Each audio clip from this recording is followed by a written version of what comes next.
जिंदगी एक रंगमंच है और आज से 100 साल पहले जब सिनेमाघर नहीं था तो नाटक का एक अलग ही बोलबाला था, लेकिन आज भी थिएटर का एक अलग अंदाज है जो लोगों को इससे जोड़े हुए है। नमस्कार, मैं शिवांजलि और स्वागत है आपका अपने चैनल द फुल वॉल्यूम में। आज हमारे साथ मौजूद हैं सुमन कुमार जी, जिनका सफ़र उद्घोषक से शुरू हुआ और आज रंगकर्मी से लेकर निर्देशक तक इनका परचम लहरा रहा है। नमस्कार सर, स्वागत है आपका द फुल वॉल्यूम में। पहले तो मैं फुल वॉल्यूम को अपनी शुभकामना देता हूँ और फुल वॉल्यूम ने मुझे इस लायक समझा कि मैं कुछ बोल सकूँ। शिवांजलि, तुमको भी बहुत बहुत शुभकामनाएं। और मेरा सफ़र, थिएटर का जो सफ़र होता है, क्षेत्र रंगकर्मियों का जो सफ़र होता है, वो बहुत शुरू के दौर में भी बहुत मुश्किल था, कठिन था और आज भी कठिन है, लेकिन अभी सहजता से चल रहा है। तो मेरी शुरुआत जो मैं कहूँ रंगमंच की, जो मेरा रंगमंच में जो मेरा प्रवेश हुआ वो 1962 में हुआ। जब चाइना वार हुआ था तो हम लोग, हमारे पिताजी रेलवे में थे और वो गढ़ारा रेलवे इंस्टीट्यूट में हम लोग रहते थे वहाँ पे। तो वहाँ चाइनीज़ वार के समय ट्रांसशिपमेंट यार्ड वहाँ का गढ़ारा का बहुत ज़बरदस्त है। तो सैनिक आते जाते थे, तो उनके एंटरटेनमेंट के लिए हम लोगों ने, हमारे कुछ मित्र थे, उनके साथ मिलजुल कर हम लोगों ने वहाँ पे कुछ म्यूजिकल प्रोग्राम करना शुरू किया। देशभक्ति की गीतें ओतप्रोत थी, वो सारी चीज़ें, और वार चल रहा था तो उससे जुड़ी हुई कुछ चीज़ें, और उसको हम लोगों ने वहाँ मेरी शुरुआत हुई। उसके बाद वहीं पे मैंने नाटक भी करना शुरू कर दिया। तो वहाँ जब नाटक किया, राम रहीम नाटक किया था, नेफा की एक शाम नाटक किया, कुंवर सिंह नाटक किया। कुंवर सिंह में मैं उस समय 16 साल की उम्र में, 15-16 साल की उम्र में बूढ़े हरे कृष्ण सिंह की भूमिका की थी। तो वो मेरी शुरुआत हुई। लेकिन जब मैं ग्रेजुएशन हायर सेकेंडरी कर लिया हमने वहाँ RKC चमरिया स्कूल से, तो उसके बाद हमको लगा कि अब कहाँ जाएंगे, तो अब पटना आना था। और पिताजी भी उस समय चीफ हेल्थ इंस्पेक्टर थे गोरखपुर में रेलवे में, तो वो अवकाश ग्रहण करने वाले थे। तो उन्होंने कहा पटना में हम किराए के मकान में हम लोग रहते हैं, तो यहाँ हम लोगों ने रहना शुरू किया। यहाँ कॉलेज ऑफ कॉमर्स में हमने एडमिशन लिया BSc पार्ट 1 में। तो वो 66 का दौर था, 66 में हमने एडमिशन लिया था। तो वो वहाँ से मेरी जो है विधिवत रंगमंच की शुरुआत हुई कि पटना में रहने लग गया और पटना में आना जाना, कॉलेज से आना जाना, मित्र बने। तो उस समय एक मृतप्राय संस्था थी कला संगम, तो वो बंद हो चुकी थी। एक आध नाटक उन्होंने किया था, तो सतीश आनंद और हम लोग BSc पार्ट 1 में एक साथ मिले। तो उसने कहा कि चलो हम लोग फिर एक नई शुरुआत करते हैं, तुम भी थिएटर से हो। तो हमने कहा बिल्कुल मैं थिएटर से हूँ। तो उसको कैसे पता लगा कि मैं थिएटर से हूँ? तो यहाँ ब्लू किट्टी ऑर्केस्ट्रा बीठापुर में उन दिनों ऑर्केस्ट्रा पार्टी, वो एक छोटा सा नाटक स्किट किया था उसने। तो मैंने उसमें CID इंस्पेक्टर की भूमिका की थी और सतीश ने जो है चोर की भूमिका की थी। तो दोनों का मिलन वहीं पे होता है। और उसके बाद हम लोगों ने विधिवत 66 से नाटक की पैसा बोलता है, देवर भाभी, बहुत सारे नाटक की वहाँ से उसकी शुरुआत हो गई। तो नाटक तो अब देखिए, सवाल ये है कि रंगकर्मी बनने के लिए अपना बहुत कुछ खोना पड़ता है, समय बहुत देना पड़ता है। जब तक आप समय नहीं देंगे, रंग कर्म आप नहीं कर सकते हैं। ईमानदारी आपकी बहुत ज़रूरी है। अगर आप ईमानदार नहीं बनेंगे, कहीं से भी किसी भी तरह से अनुशासन आप में नहीं रहेगा, तो आप नाट्यकर्मी नहीं बन सकते हैं। तो अपार्ट फ्रॉम दैट कि इसके अलावा आकाशवाणी से जुड़ने के बाद हमने कहा कि 70 में मैं कैजुअल अनाउंसर हो गया, 66 में रेडियो वॉइस हुआ था और 2-4 साल काम करने के बाद वहाँ एक्सपीरियंस हो गया। तो 70 में हम वहाँ आकस्मिक उद्घोषक बन गए और फिर 74 में मैं रेगुलर हो गया। तो ये रंगमंच की ही देन है, ये बुनियाद जो है रंगमंच में पड़ी। मेरी वॉइस क्वालिटी बढ़िया हो गई। मैं जब स्वर परीक्षा देने गया उद्घोषक के लिए, तो आकाशवाणी पटना में पहले स्वर परीक्षा मेरी हो चुकी। दोबारा मैं रांची में भी गया था, उस समय भी रांची में भी अनाउंसर की वैकेंसी निकली थी, तो मैं दोनों जगह सिलेक्ट हो गया। अब मुझे निर्णय लेना था कि मैं पटना में रहूं या रांची में, लेकिन मैं परिवार का अकेला आदमी, तो हमने कहा कि नहीं, मैं पटना में ही रहूँगा। वहाँ के स्टेशन डायरेक्टर शंभू बाबू थे, उन्होंने पूछा कि सुमन तुम कहाँ रहोगे? हमने कहा सर देखिए पटना में मेरा परिवार है, घर परिवार छोटा मोटा है, तो मैं तो पटना ही रहूँगा। तो ठीक है, हम यहाँ दूसरे को दे देते हैं। तो इस तरह से मैं उद्घोषक बन गया। उसके बाद का सफ़र जो है, अब आकाशवाणी में जब आप नाटक करते हैं, तो आकाशवाणी में नाटक करने का लहजा और रंगमंच पे नाटक करने का लहजा दोनों अलग है। और फिल्मों में अभिनय करने का लहजा और टीवी में सीरियल्स करने का लहजा बिल्कुल अलहदा है। क्योंकि अब देखिए, जब से मीडिया आ गई, हम तो आपको बता रहे हैं 80 के दशक तक तो ये दूरदर्शन का और दूसरे चैनल्स का कोई बोलबाला नहीं था। हम ही लोग थे आकाशवाणी में जो उद्घोषक हम लोग थे। उस समय कुछ एक ऐसे ऐसे आइटम होते थे, लोकगीत होता था, नारी जगत होता था, चौपाल होता था, उसको सुनने के लिए गाँव में भीड़ लगी रहती थी। एक मुखिया जी का दरबार होता था, वहाँ कोई पेड़ हुआ, वहाँ पे एक रेडियो रख दिया, पूरा गांव आके वहाँ सुनता था। तो वो एक दौर था। सर आपकी आवाज़ तो गॉड गिफ्टेड है। तो एक उद्घोषक बनने के लिए क्या बातें अहम होनी चाहिए? देखिए ऐसा है सोनाक्षी, शिवांगी, तो ये है कि एक रंगकर्मी, अगर आप रंगकर्म करते हैं तो आप डिक्शन जो है ना, आपकी पहली प्राथमिकता होनी चाहिए। तलफ़ुज़, शब्दों का चयन, क्या बोलना है, कैसे बोलना है। उद्घोषक अगर बनना है आपको, तो उद्घोषक देखिए, एक उद्घोषक जब स्टूडियो में बैठ के अनाउंसमेंट करता है, तो जैसे एक बोलता तो है खुद, माइक उसके सामने है, वो उसको हम लोगों ने जब सीखा था, तो हमारे गुरुदेव थे सुरेंद्र कुमार उपाध्याय, गौड़ साहब थे, केसी गौड़ और सुषमा शुक्ला थी, बहुत सारे, अरुण कुमार सिन्हा, ये लोग थे एक ज़माने में जिनसे हमने ट्रेनिंग ली, जिनसे हमने सीखा कि उद्घोषणा कैसे करनी चाहिए। तो उन्होंने कहा कि देखो माइक्रोफोन है ये, इसके तुम इधर उधर जाओगे तो तुम्हारी आवाज़ ट्रेन कर जाएगी। माइक्रोफोन को एक प्रेमिका की तरह अपने साथ बिहेव करो, और जितना ही सहज बोलोगे उतना ही वो प्रभावशाली होगा। तो उस रूप में एक उद्घोषक बनने के लिए जो प्रक्रिया है, देखिए सबसे पहले ज़रूरत क्या होती है, पढ़ने की।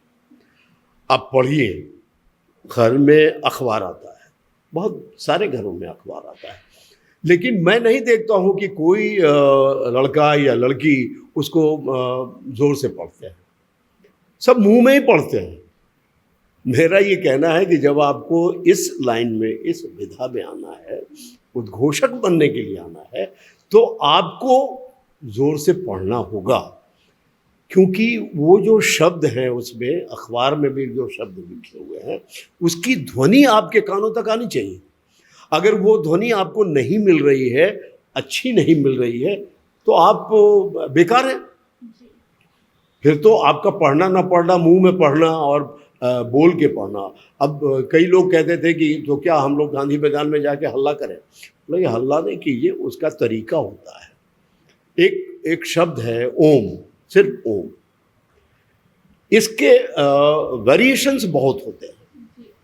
सिर्फ एक शब्द के वेरिएशंस अगर आप सातों ऑप्टेक पे समझ जाएंगे, सरगम में, सारेगामापाधानी से जो भी सरगम में आता है, सातों ऑप्टेक जब आप बोलना समझ जाएंगे, तो आपकी भाषा में, आपके वॉइस में एक मॉड्यूलेशन आएगा, क्योंकि शब्दों का उतार चढ़ाव ही तो उद्घोषणा होती है।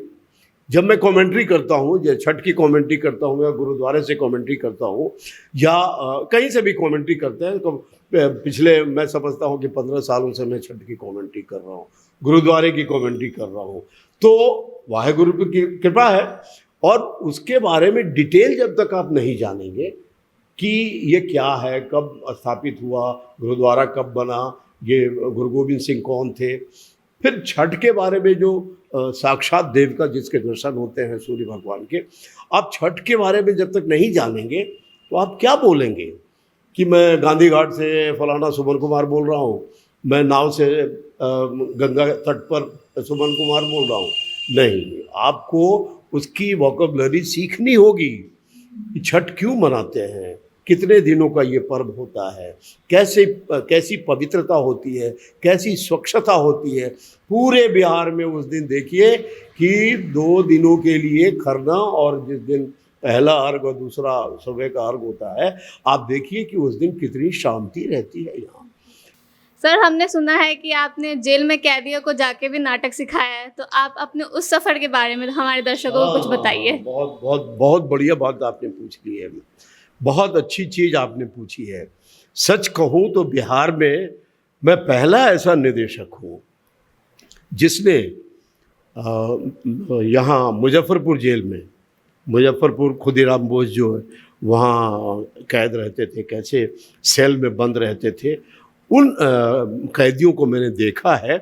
और वहाँ मेरा था कि मैं यहाँ से जाता था, जैसे मैं मुजफ्फरपुर गया तो अपने कुछ सहयोगी लोगों को लेके गया। जैसे उस समय कालिदास रंगालय में आरपी तरुण वर्मा थे, अजीत गांगुली थे, सुशील शर्मा, ये साउंड एंड ड्रामा डिवीजन के बहुत बड़े आर्टिस्ट, ग्रेट आर्टिस्ट, गाना भी जानते हैं वो।